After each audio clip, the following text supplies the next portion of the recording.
तो हम compression D को डिस्कस कर रहे थे। मैंने आपको कहा भी था कि आप लोगों को अगर कुछ क्वेश्चनों के आंसर बन जाए तो आप उन क्वेश्चनों को सॉल्व करके अपडेट दे दें, लेकिन किसी भी छात्र ने डी कंप्रेशन को नहीं किया, नहीं अपडेट किया। जो मैंने कल सी बताई थी उसे बहुत कम छात्रों ने देखा है, बहुत कम छात्रों ने उसे फेयरली करके हमें अपडेट दिया है।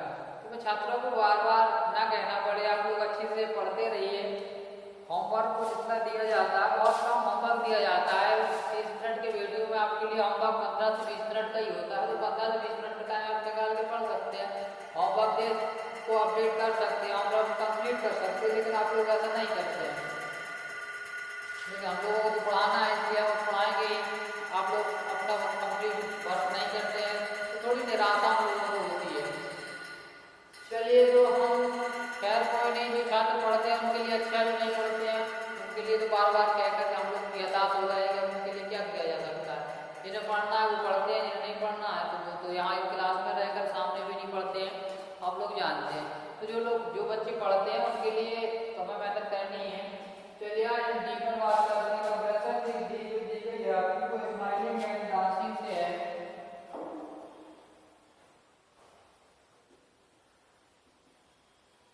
Smiling and dancing, smiling and dancing से लेकर के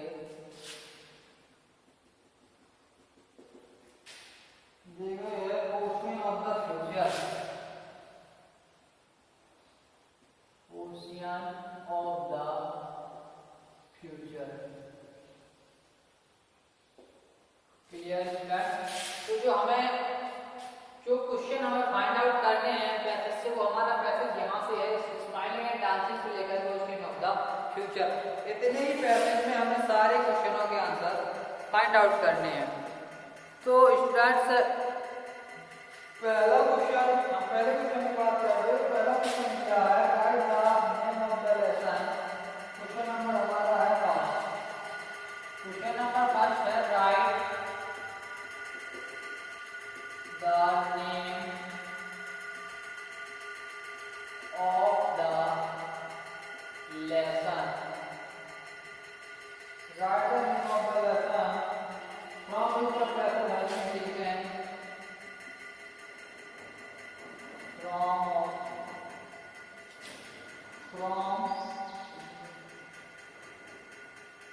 From which the passage, from which the passage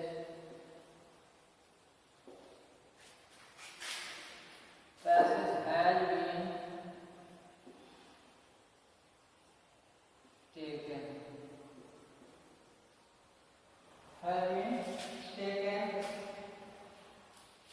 इसके बाद दिया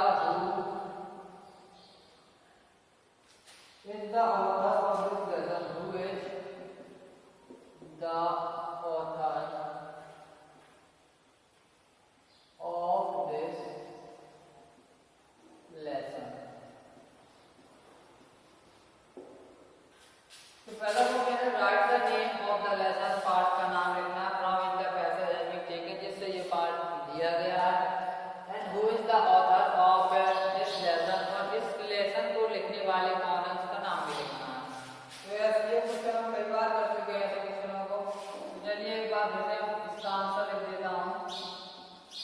तो आपको ये लिखना है this passage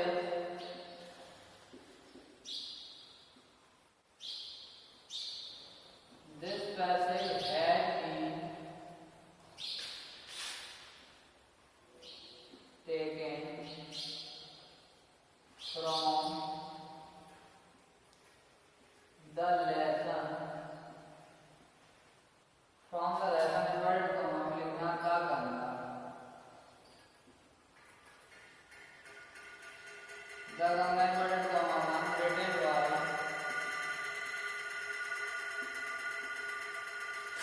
P.T.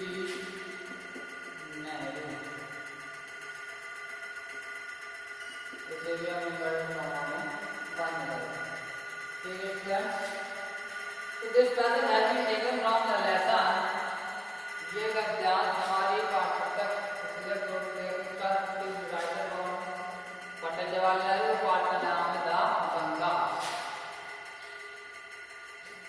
Question number दूसरा, कंप्रेंशन डी का क्वेश्चन नंबर दूसरा दिया गया है। What according to the writer, what according to the writer, what according to the writer does Ganga look during the winter? What according to the writer is the scene of the Ganga, is the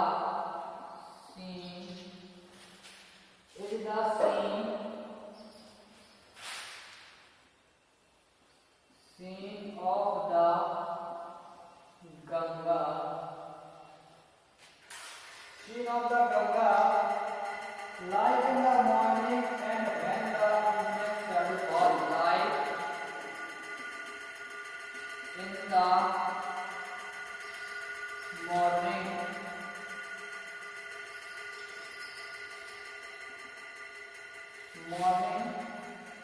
and when the evening shadow falls, and when the evening shadow falls.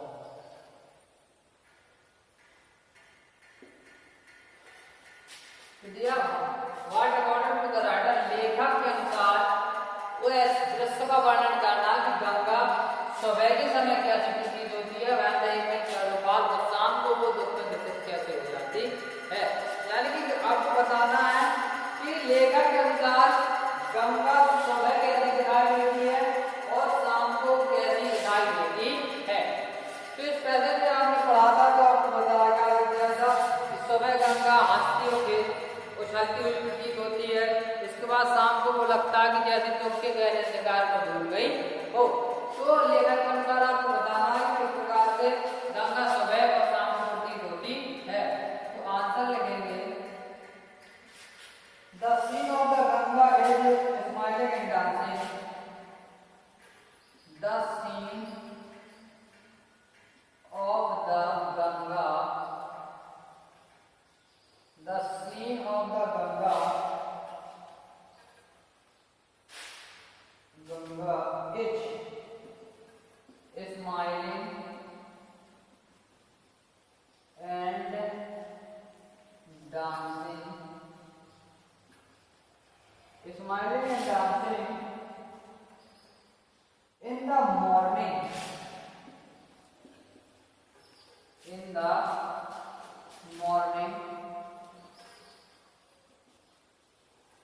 smiling dancing in the morning, and when the evening shadows,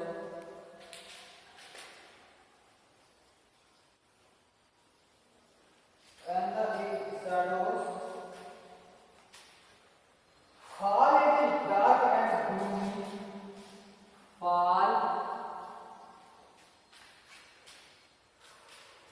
Fall in the dark and gloomy, according to the writer. According to the writer. तो ये आपका answer हो गया। तो the scene of the, उसने पूछा था कि what according to the writer is the scene of the Ganga, कि लेखक के अनुसार गंगा के दृश्य कैसे हो जाते हैं, लाइक द मॉर्निंग जब सुबह होती है, and when the evening shadow को जब रात का अंधेरा होता है, शाम हो जाती है। जब शाम हो जाती है तो उस समय गंगा का दृश्य कैसा होता है और सुबह के समय गंगा का दृश्य कैसा होता है। तो लेखक के अनुसार हमें बताना था, तो आंसर होगा the scene of the Ganga, यानी गंगा का दृश्य स्माइलिंग क्या होती है, मुस्कुराती हुई एंड डांसिंग माने उछलती हुई, गंगा मुस्कुराती हुई और उछलती हुई प्रतीत होती है कब, इन द मॉर्निंग माने प्रातःकाल, सुबह के समय। सुबह के समय गंगा मुस्कुराती हुई और नाचती हुई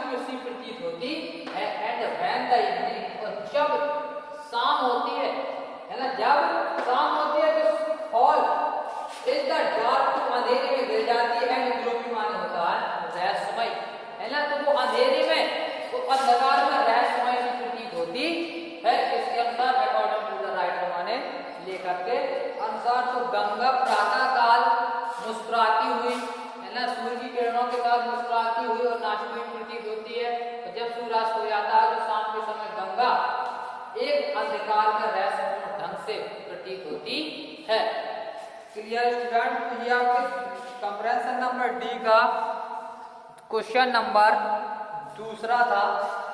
चलिए अब हम क्वेश्चन नंबर तीसरे की बात करते हैं। तो क्वेश्चन नंबर जो आपका तीसरा है उसमें लिखा हुआ है how does according to the writer, है ना, how does according to the writer Ganga look during the winter. चलिए तो क्वेश्चन नंबर तीसरे की बात करते हैं। तो क्वेश्चन नंबर तीसरा है जो हमारा, उसमें लिखा हुआ है how does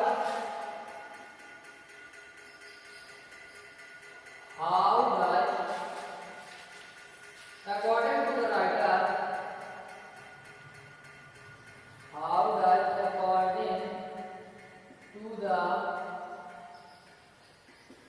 writer, according to the writer Ganga look during the winter,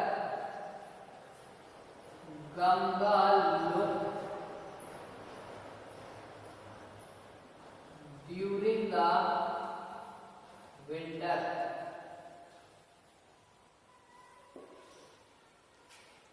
तो how does according to the writer, तो अकॉर्डिंग टू द राइटर लेखक के अनुसार गंगा लुक दिखाई देती है ड्यूरिंग द विंटर, माने सर्दियों, विंटर माने कहलाती है सर्दी। तो आपको पूछा गया है कि लेखक के अनुसार गंगा सर्दियों में कैसी प्रतीत होती है या कैसी दिखाई देती है, ये आपको लिखना है।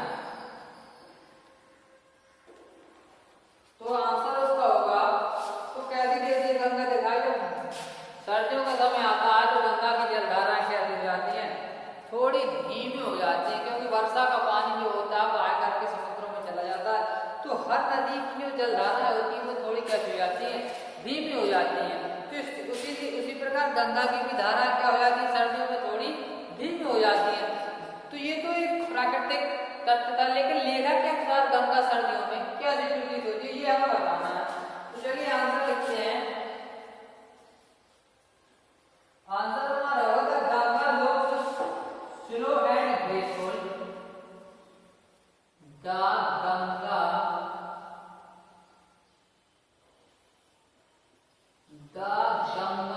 looks slow and graceful, the Ganga looks slow and graceful in the winter, according to the writer, according to the writer।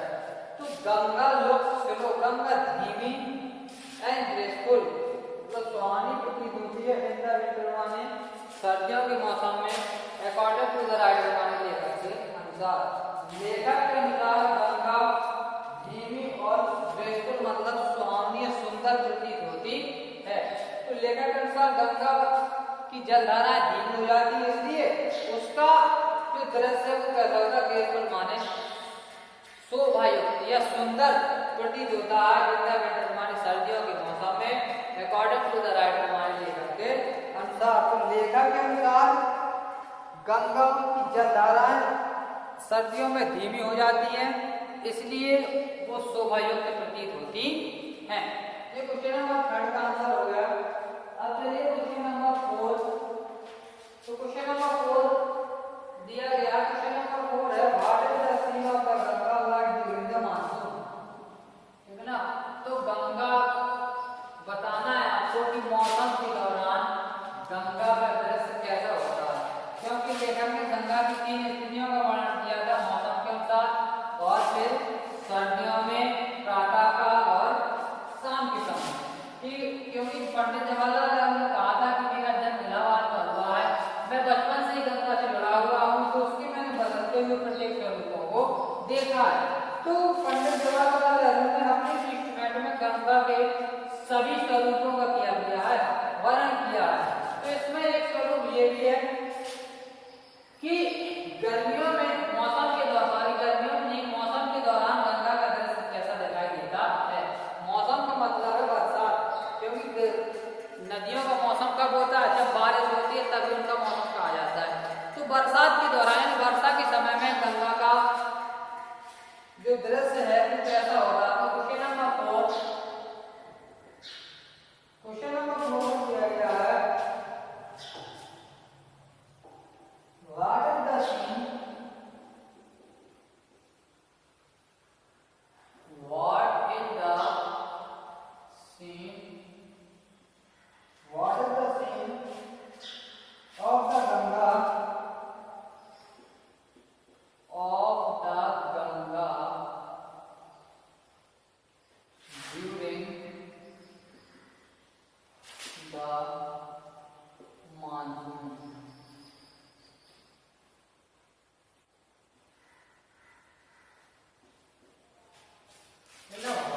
the scene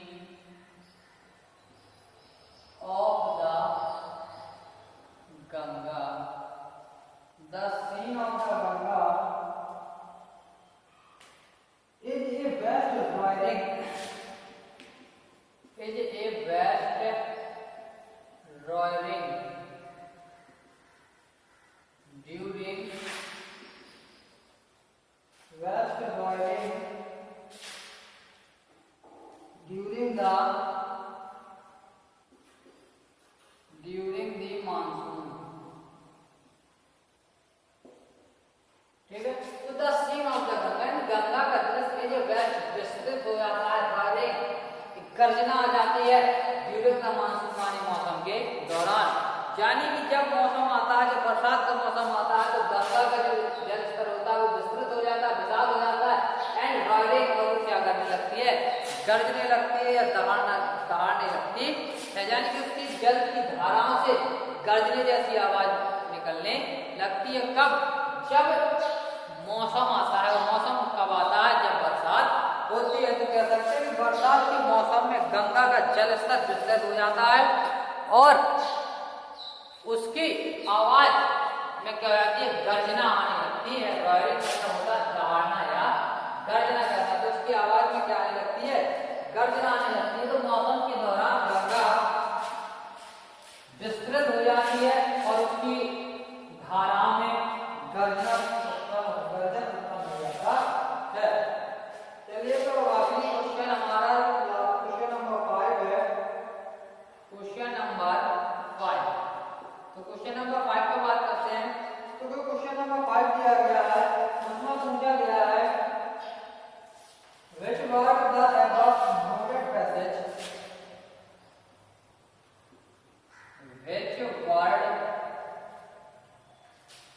which word in the above noted passage,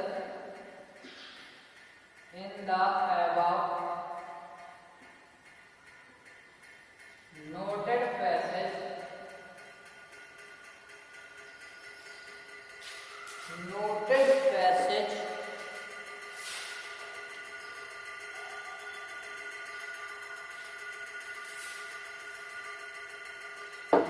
passage give the synonyms of the following word. Give the synonyms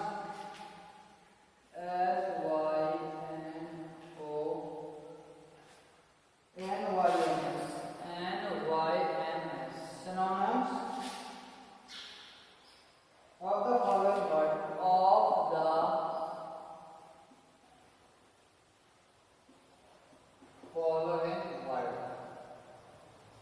ठीक है। तो जो word आपको दिए गए उसका आपको synonym लिखना। तो पहला वर्ड कौन सा दिया गया है? पहला वर्ड दिया गया सी, SEA, और दूसरा वर्ड दिया गया है ड्यून। कौन सा दिया गया है? ड्यून। तो इनके आपको क्या लिखने हैं? सिनोनिम लिखने हैं। तो सी माने होता है समुद्र, तो ओशियन माने क्या होता है? समुद्र। ठीक है, इसके बाद विमान होता है नष्ट करना, तो डिस्ट्रॉय में होता है डिस्ट्रॉय में होता है नष्ट करना। ठीक है स्टूडेंट, तो ये आपकी कंप्रेहेंशन नंबर डी के पांचों क्वेश्चन मैंने क्लियर कर दिए। तो आप लोगों को भी अच्छी तरीके से समझ में आ गया होगा। और जिन छात्रों ने कंप्रेहेंशन डी नहीं की है या कंप्रेहेंशन सी नहीं की है, तो सी और डी दोनों को एग्जाम करके फेयरली करके ग्रुप में अपडेट जरूर दें और अपनी पढ़ाई को कंटिन्यू रखें। इसके बाद आपका केवल एक ही कल के वीडियो में हम इसी से रिलेटेड गंगा से शॉर्ट आंसरों के बारे में डिस्कस करेंगे। इसके बाद आपको सिलेबस मैंने दे दिया था, तो इस रोज में केवल आपका एक पार्ट और रह गया है, तो वो थोड़ा, तो ज़्यादा टाइम नहीं है, ज़्यादा सिलेबस भी नहीं है, इसलिए आपको थोड़ी और ज़्यादा मेहनत भी नहीं करनी है। तो अपने तीसरा पार्ट आपको कंप्लीट होगा, कल से हम शॉर्ट आंसर करेंगे, अगले वीडियो में लॉन्ग आंसर करेंगे, आपका तीसरा पार्ट फिनिश। इसके बाद आपके केवल सिलेबस में एक ही चैप्टर रह जाएगा, वो होगा तो सुप्रा की स्पीड आइटम ऑर्डर पावर है। तो आप थोड़ी 15-20 दिन की और मेहनत कर लीजिए, आपका से फर्स्ट का पूरा सिलेबस कंप्लीट हो जाएगा। तो मैं एक बार फिर कहना चाहता हूँ छात्रों से कि जिन्होंने अभी पिछले वीडियो को नहीं देखा और कंप्रेंशन सी नहीं की है, वो छात्र सबसे पहले पिछले वीडियो को देख करके कंप्रेंशन नंबर सी और फिर इसके बाद आज के वीडियो को देख करके कंप्रेंशन नंबर डी दोनों को फेयरली करके और मुझे ग्रुप में अपडेट जरूर दें। धन्यवाद।